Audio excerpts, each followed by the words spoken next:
বাংলাদেশের নতুন প্রেসিডেন্ট হিসেবে মির্জা ফখরুল ইসলাম আলমগীর নির্বাচিত হওয়ায় অভিনন্দন জানিয়েছে চীন।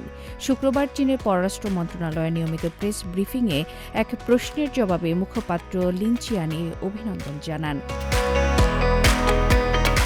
চীন বাংলাদেশ সম্পর্ককে গুরুত্ব দেওয়া হয় উল্লেখ করে লিন চিয়ান বলেন, দুই দেশের নেতাদের মধ্যে গুরুত্বপূর্ণ অভিন্ন সমঝোতাগুলো বাস্তবায়নে বাংলাদেশের সরকারের সঙ্গে কাজ করতে প্রস্তুত বেইজিং।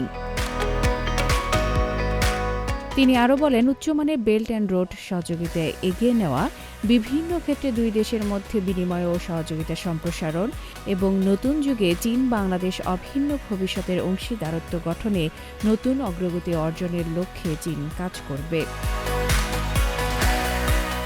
এর আগে বৃহস্পতিবার অনুষ্ঠিত রাষ্ট্রপতি নির্বাচনে ক্ষমতাসীন বাংলাদেশ জাতীয়তাবাদী দলের প্রার্থী মির্জা ফখরুল ইসলাম আলমগীর বাংলাদেশের ২৩তম রাষ্ট্রপতি নির্বাচিত হন বলে প্রধান নির্বাচন কমিশনার এএমএম নাসির উদ্দিন ঘোষণা করেন।